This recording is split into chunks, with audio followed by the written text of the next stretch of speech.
Assalamualaikum warahmatullahi wabarakatuh. Saya Taufikur Rahman dengan NPM 2235101100 akan mempresentasikan tugas mata kuliah pengenalan AI yang membahas tentang Natural Language Processing. Materi yang akan dibahas di sini adalah pengertian NLP, tugas-tugas NLP, pre-processing teks dalam NLP, representasi teks dalam NLP, dan modeling. Pengertian NLP. NLP adalah cabang dari kecerdasan buatan yang berfokus pada interaksi antar komputer dan bahasa manusia. Tujuan utama NLP ialah memungkinkan komputer untuk memahami, menganalisis, menghasilkan, dan merespon bahasa manusia dengan cara yang alami dan bermakna.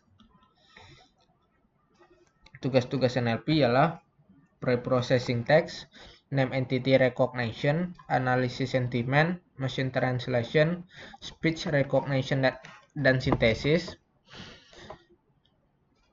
Pre-processing text ialah proses awal untuk mempersiapkan data teks sebelum dianalisis, sehingga teks siap untuk diproses lebih lanjut.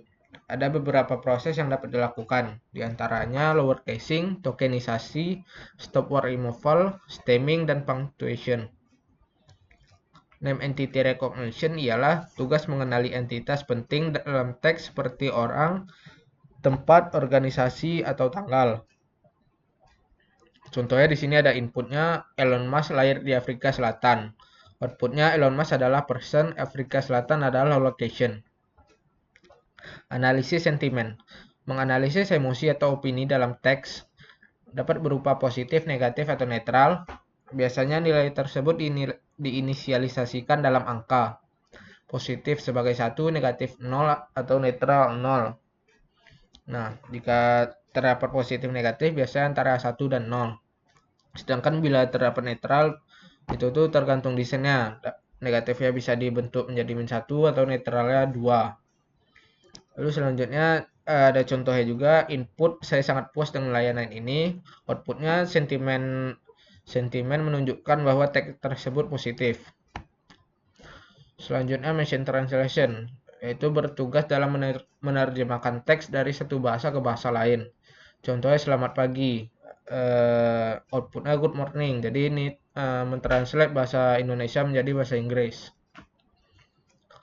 Selanjutnya ada speech recognition and synthesis, yaitu mengubah suara menjadi teks atau teks menjadi suara. Contohnya di sini ada rekaman suara yang bunyinya pesan tiket ke Surabaya. Outputnya teks dalam teks pesan tiket kereta ke Surabaya. Lalu ada text to speech, yaitu mengubah teks menjadi suara. Contohnya, halo bagaimana kabar Anda? Outputnya akan membacakan teks tersebut. Halo bagaimana kabar Anda? Materi selanjutnya ialah pre-processing text. Di sini ada contoh pre-processing text. Sebelumnya sudah dibahas tentang apa itu pre-processing text dan tugas-tugasnya. Nah, di sini ada contoh codingan pre-processing text. Terdapat data mentah tweet CSV yang sudah diupload ke Google Colab. Lalu digunakan pandas yang diinisialisasikan sebagai PD. Lalu variabel df akan membaca CSV, yaitu data mentah yang sudah dibaca menggunakan pandas. Nah, program ini dibuat untuk mengecek nilai 0 dengan function isNull sum, berarti jumlah nolnya. Lalu outputnya 0. Lalu dipanggil variabel df untuk menampilkan data yang disimpan pada variabel df. Lalu selanjutnya ada masih di pre-processing, mengimport pandas, ri, dan nltk, dan function stopword dan porter steamer. Nah, di sini ada function yang melakukan lower casing, remove punctuation, tokenization, remove stopword, dan stemming. Nah, apa itu tugas yang dijalankannya akan dibahas di halaman selanjutnya. Lower casing adalah proses mengubah semua huruf dalam teks menjadi huruf kecil. Langkah ini merupakan bagian penting dalam pre-processing teks di natural language processing karena membantu mencapai standarisasi teks, mengurangi kompleksitas dan variasi dalam data. Selanjutnya ada tokenisasi. Tokenisasi adalah proses memecah teks menjadi unit-unit kecil yang disebut token. Token dapat berupa kata, frasa, karakter, atau unit lain yang berguna untuk analisis teks.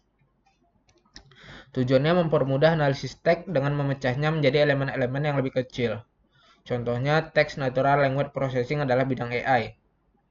Nah, jadi pada kalimat ini dipecah setiap katanya atau setiap simbol yang digunakan. Nah, jadi simbol itu sifatnya individu. Lalu ada stop word removal. Stop word removal adalah proses menghapus stop word, yaitu kata-kata umum yang tidak memiliki makna signifikan dalam analisis teks. Contoh stop word adalah kata seperti dan, yang, di, adalah, dan sebagainya. Tujuannya mengurangi noise dan fokus pada kata-kata yang lebih penting dalam teks. Nah, ada contoh di sini Text Natural Language Processing adalah bidang AI. Nah, setelah di stop word removal, tidak ada kata adalah karena adalah tidak memiliki makna yang signifikan.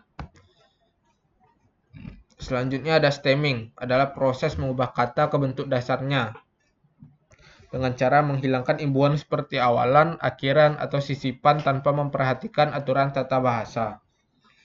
Tujuannya menstandarkan kata-kata yang memiliki arti sama ke dalam bentuk dasar untuk mengurangi kompleksitas data. Contoh, kata makan, memakan, dan dimakan. Nah, kata dasarnya itu makan. Jadi setiap kata ini akan diubah menjadi makan. Catatan, stemming tidak selalu menghasilkan kata yang valid secara tata bahasa. Selanjutnya ada punctuation. Punctuation adalah simbol atau tanda baca yang digunakan dalam teks tertulis untuk memberikan struktur, memisahkan elemen, dan menyampaikan makna tertentu. Tanda baca memengaruhi bagaimana suatu kalimat dipahami, baik secara tata bahasa maupun emosi yang disampaikan. Tujuannya mengidentifikasi bentuk dasar kata secara tata bahasa sehingga lebih akurat. Contohnya dalam NLP, punctuation sering digunakan atau dihapus bergantung pada tugas. Nah, misalnya pada kasus analisis sentimen, tanda seru dapat menunjukkan emosi positif atau negatif. Seperti kalimat hebat sekali, sentimennya positif. Lalu materi selanjutnya itu representing text, yaitu menghitung banyaknya kemunculan suatu kata pada kalimat dengan metode-metode tertentu sehingga berbentuk numerik dan dapat diolah. Di antara metodenya ialah Big of Word, TF-IDF, dan Ngram. Nah, pada codingan yang sebelumnya terdapat program representing text yang dijalankan dengan function count factorizer. Jadi akan menghitung numerik pada katanya dan mentransformnya dalam bentuk vektor. Selanjutnya metode tadi salah satunya Big of Word. Nah, Big of Word ini akan menampilkan dalam bentuk table dan kata yang muncul akan dibentuk 1 dan kata yang tidak muncul pada kalimat akan ditulis 0. Selanjutnya ada TF-IDF, yaitu dalam tabel juga sama seperti sebelumnya namun akan menghitung nilai TF dan IDF-nya. Untuk TF itu rumusnya ialah banyaknya kata muncul per jumlah kata dalam satu kalimat. Sedangkan rumus IDF ialah log number of document per number of document with term T. Sedangkan rumus TF-IDF ialah TF dikali IDF. Selanjutnya ada metode Ngram, yaitu mengelompokkan kata mulai dari 1 kata, 2 kata, dan 3 kata. Seperti saya suka belajar AI. Dalam Ngramnya, dalam satu kata perpecahan per satu katanya, saya suka belajar AI.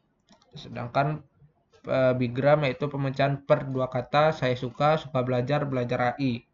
Selanjutnya ada Trigram, dipecah dalam per 3 kata, saya suka belajar AI. Lalu ada modeling. Modeling dalam NLP adalah proses pembuatan model untuk menyelesaikan berbagai tugas berbasis teks.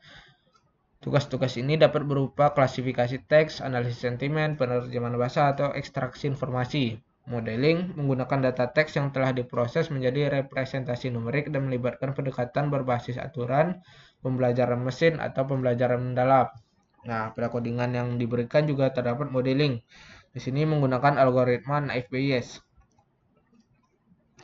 Dengan menggunakan naive Bayes, maka dihitung precision, recall, F1 score, dan support ya. Function-function yang digunakan di sini ialah function train test split, multinomial NB, accuracy score, classification report yang diambil dari library sklearn.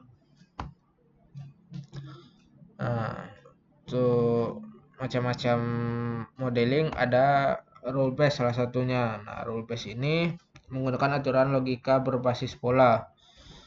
Pendekatan statistik menghitung frekuensi, probabilitas, atau skor berbasis data untuk membuat keputusan. Jadi input dibandingkan dengan data yang dimiliki untuk dianalisis dan membuat keputusan. Pada statistikal menggunakan probabilitas untuk memprediksi kata berikutnya dalam kalimat berdasarkan data sebelumnya. Untuk selanjutnya ada machine learning. Machine learning itu terdapat naive Bayes dan SFM. Naive Bayes adalah metode probabilistik berdasarkan teorema Bayes untuk klasifikasi. Supervector machine atau SFM memisahkan data menggunakan hyperplane terbaik. Contoh kasusnya pada email yang masuk dibagi menjadi spam atau non-spam. Input representasi teks back-over atau TF-PDF. Outputnya prediksi kelas spam atau non-spam. Nah, jadi akan dikategorikan apakah email yang masuk termasuk spam atau non-spam. Selanjutnya ada deep learning, jadi pembelajaran mendalam. Jadi analisa lebih dalam, tingkat lebih lanjutnya. Terdapat pada deep learning ada 3 macam, yaitu RNN, LSTM, dan transformer. Pada RNN memproses teks secara sekuensial untuk menangkap hubungan antar kata. Pada LSTM, versi RNN yang lebih baik dalam menangkap dependensi jangka panjang. Transformer, model canggih yang menggunakan mekanisme self-attention untuk memahami konteks teks secara global. Contoh kasusnya pada RNN atau LSTM, prediksi teks atau analisis sentimen. Sedangkan pada transformer yaitu GPT atau BERT, yaitu penerjemahan bahasa atau pembuatan teks otomatis. Sekian penjelasan saya, apabila ada kesalahan mohon dimaafkan. Wabillahi taufik wal hidayah. Wassalamualaikum warahmatullahi wabarakatuh.